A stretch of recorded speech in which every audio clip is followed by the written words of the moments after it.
학생 여러분 안녕하십니까? 이번 시간에는 제3단원 은행 업무 4장 신탁 및 기타 업무 중에서 세 번째 지로 및 공과금 업무에 대해서 학습해 보도록 하겠습니다. 지로제도가 무엇이냐?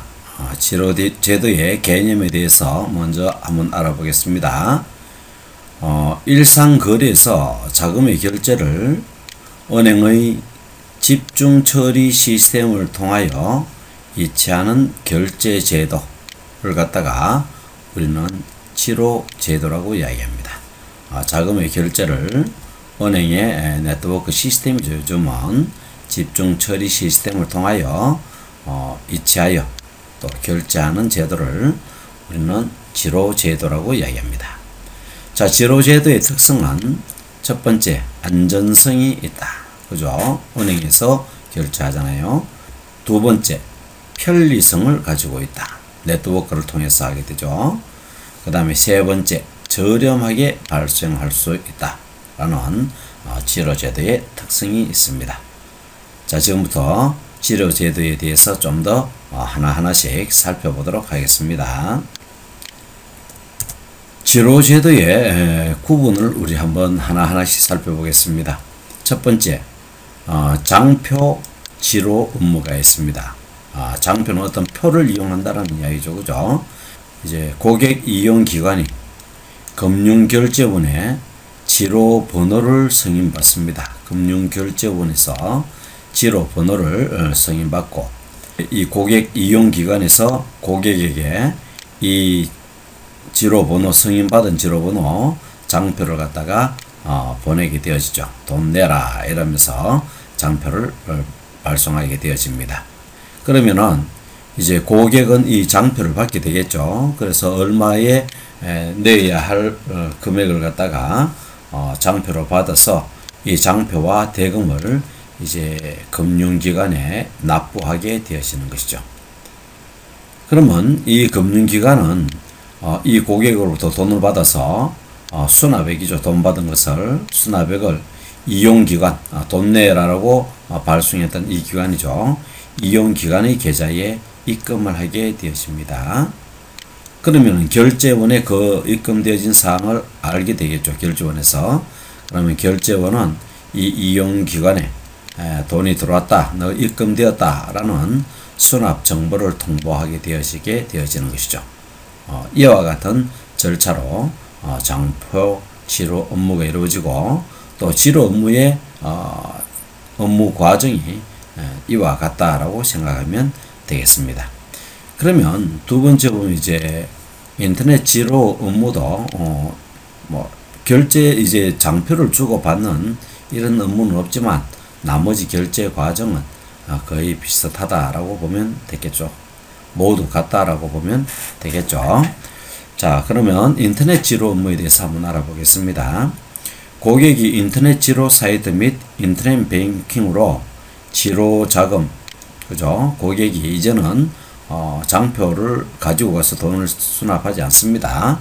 인터넷 지로 사이트, 납입 사이트죠, 그죠? 또는 인터넷 뱅킹으로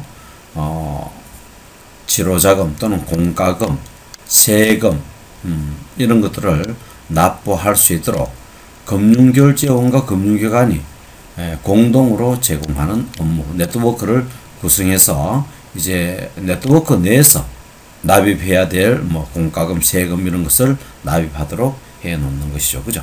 그래서 훨씬 위에 장표를 받고 또 그걸 가지고 납부하러 가고 이런 번거로움이 모두 없어졌다라고 생각하면 됩니다.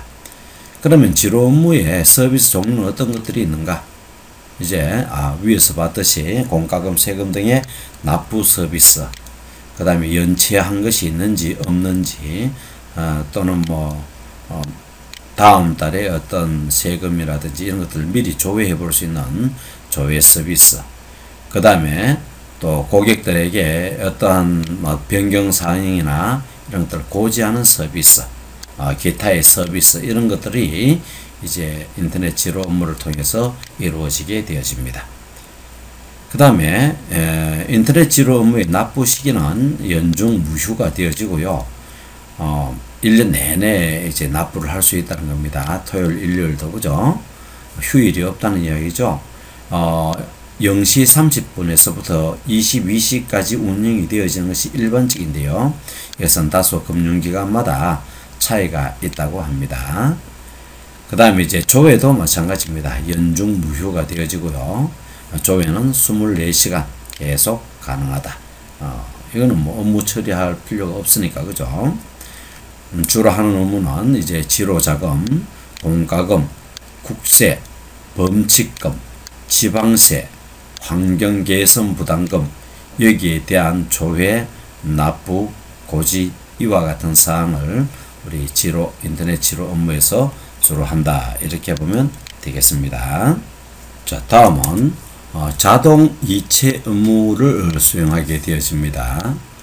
납부해야 하는 각종 대금을 금융기관이 납기일마다 납기일이 다가오면, 그죠? 납부자의 계좌에서 자동으로 출금하여 이용기관의 계좌로 이체해주는 업무죠. 이거는 이제 신고를 해야 됩니다. 그죠? 신고해서 나는 자동 이체를 하겠다라고 신고했을 경우 자동 이체 업무도 해주게 되어집니다. 여기 있죠. 전기통신요금, 건강보험료, 도시가스요금, 후원금, 서비스 등 이와 같은 것들을 자동으로 이체할 수 있습니다. 자, 수납금 입금일은 이제 내 계좌에서 출금된 날로부터 3영업일 또는 7영업일에 입금이 되어진다. 그 다음에 그 다음 날은 무엇이라고 하냐 하면은 익영업일이라고 합니다. 익일, 그죠? 다음 날 익일이라 하잖아요. 익영업일. 이것이 바로 이제 이영업일과 같은 용어로 사용되는 것. 이것도 좀 알아놓았으면 좋겠습니다.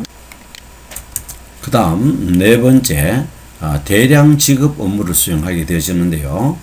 금융기관이 직업인의 계좌에서 출금하여 다수의 수취인 계좌로 이체하는 업무. 예를 들어서 직업인이 이제 뭐 기업이다. 기업에서 여러 종업원 직원들이죠. 직원들의 계좌에 일괄적으로 이렇게 이체를 하는 거죠. 그죠? 그래서 이런 것들은 대량 지급 업무, 이런 것들 보다 대량 지급 업무, 수납 업무를 수행하는 것도 지로 업무가 되어지겠습니다. 매월 정기적으로, 그죠?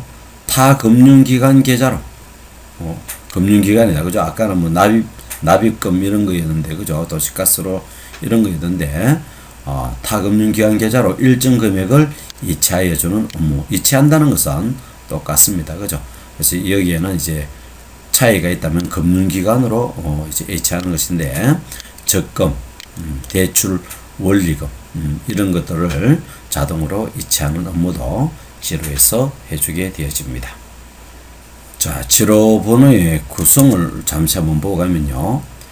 이용기관에, 금융결제원에서 이제 이용기관에 부여하는 고유번호가 되어집니다.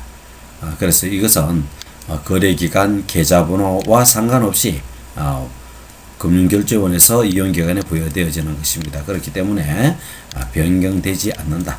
지로번호는 7자리로 구성되어져 있는데요.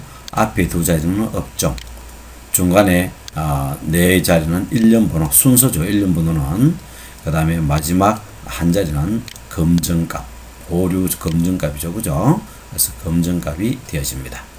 장표 지로 업무, 그 다음에 인터넷 지로 업무, 그 다음에 자동 이체 업무에만 이 지로 번호가 제공되어진다, 부여되어진다. 원칙적으로 한 개 기간에 한 개의 번호를 부여하게 되어지고요. 필요의 경우는 복수도 부여할 수 있다 라는 지로 번호 구성의 특징을 살펴보았습니다. 자, 이렇게 해서 지로 업무에 대해서 모두 다 살펴보았고요. 다음은 전자금융에 대해서 약간만 알아보고 수업을 마칠 수 있도록 하겠습니다. 전자금융의 뜻은 정보통신 기술을 활용하여 네트워크를 활용하여 금융 업무를 자동화시키는 것을 우리는 전자금융이라고 이야기합니다. 그래서 특징을 잠시 보면요. 장소와 시간의 제약을 받지 않는다. 그 다음에 두 번째, 인적, 물적 비용을 절감시킬 수 있다. 네트워크 운영하는 몇몇의 사람만 있으면은 은행 업무를 대단히 많이 할 수 있습니다. 그렇기 때문에 인적, 물적 비용을 절감할 수 있는 거죠. 세 번째는 전자화폐가 발행되고 운영됨으로써 화폐를 실제로 발행하는 비용이 감소되어지고 또 화폐를 사용하는 속도도 대단히 빨라지죠. 그죠? 손으로 전달하는 것이 아니라 이제는 계좌에서 계좌로 바로 이체를 해서 거래의 결제가 빨라진다는 것이죠. 그죠? 이러한 특징을 가지게 되어집니다. 그러면 전자금융의 이용자는 누가 되어지느냐? 바로 은행과 거래하고 있는 고객이죠. 개인, 기업, 행정기관 또는 영리, 비영리, 법인 이런 모든 은행과 거래하는 상대방을 우리는 전자금융 이용의 대상자라고 이야기하겠습니다. 그리고 은행에 이제 우리가 거래하기 위해서 보안이 큰 문제가 되어지는데요.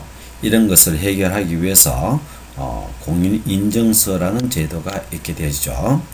그래서 이제 전자서명법에 따라 정부가 지정한 공인인증기관에서 발행합니다. 그래서 전자금융거래용 인감증명서다. 보증증명서다. 그죠? 그래서 유효기간은 발행일로부터 1년이 되어집니다. 유효기간은 발행일로부터 1년이 되어지고 1년 후면 갱신을 계속 해야 되겠죠. 우리 공인인증서의 발급 절차에 대해서 간단하게 한번 보겠습니다. 발급 절차는 제일 처음에 이제 은행에 찾아가서 공인인증서를 만들고 싶다라고 이야기하면은 이제 그 통장을 만들고 그리고 거기에 이제 임시 비밀번호를 주게 되어집니다. 그죠? 그리고 이제 인터넷에 접속해서 발급 절차를 밟게 되어집니다. 그 안에 제일 처음 나오는 것이 기타 은행에서 지정한 약관이 있습니다. 거기에 동의해야 되고요. 그 다음에 사용자 본인이 맞는지 확인을 하고요. 저희 방금 이제 우리가 개설했던 통장에 출금 계좌 번호와 또 은행에서 받은 보안 카드를 입력하게 되어집니다. 보안 카드에 보면 번호가 이렇게 있는데 입력하라는 번호를 입력해야 됩니다. 그리고 난 다음에 이제 모든 절차가 거쳤으면은 인증서 암호와 이제 이 인증서를 어디에 저장할 것인지, 하드디스크에 저장할 것인지 또는 USB에 저장할 것인지 저장할 위치를 지정하게 되어지면은 이제 인증서가 다운받게 되어집니다. 그래서 그 다운받는 것이 바로 인증서 발급이죠. 다음부터 이 은행에 접속할 때 인터넷으로 이 은행에 접속할 때는 컴퓨터에서 이 인증서를 선택하고 인증서 암호를 누르고 접속하면 되고, 이체나 이런 것을 할 때는 바로 은행에서 받은 보안카드 번호를 묻는 경우가 있거든요. 그것을 입력해서 이체를 하면 되겠습니다. 그 다음에 인증서의 종류를 보면요, 개인 인증서가 있고요, 기업 인증서가 이렇게 있습니다. 그죠? 보면은 똑같죠. 은행 보험용, 은행과 보험에만 쓸 수 있다 이 말이죠. 그죠? 그래서 인터넷 뱅킹에 쓸 수 있고, 이용 범위가 전자민원, 예를 들어서 주민등록증 발급한다든지 이런 것들, 그 다음에 이제 금융결정의 일부 제공 업무 이런 곳에만 접속할 수 있지, 다른 은행이라든지 이런 은행에는 내가 A 은행에 인증서를 받았으면요, 다른 은행에는 접속하지 못합니다. 그래서 수수료는 무료가 되어지는데요. 법령 전자거래는 모든 거래에 전부 다 여기 법령 전자거래로 발급한 개인 인증서로 접속이 가능되어집니다.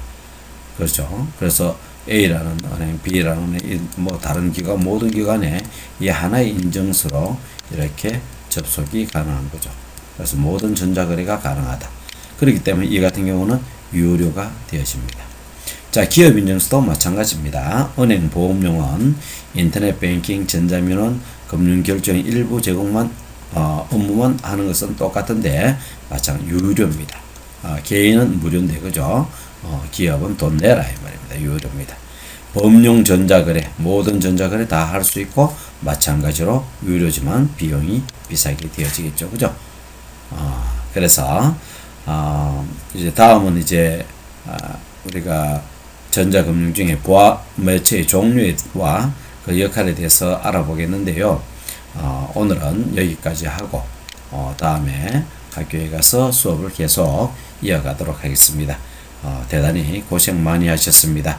남은 시간도 유익하게 잘 보낼 수 있도록 하고 코로나 시대에 밀집된 지역에 다니지 않고 집에서 미뤄졌던 뭐 여러가지 학습 또는 읽고 싶었던 책들도 많이 읽고 좋은 시간들 보낼 수 있었으면 좋겠습니다. 대단히 고생 많이 하셨습니다. 이상 마치겠습니다.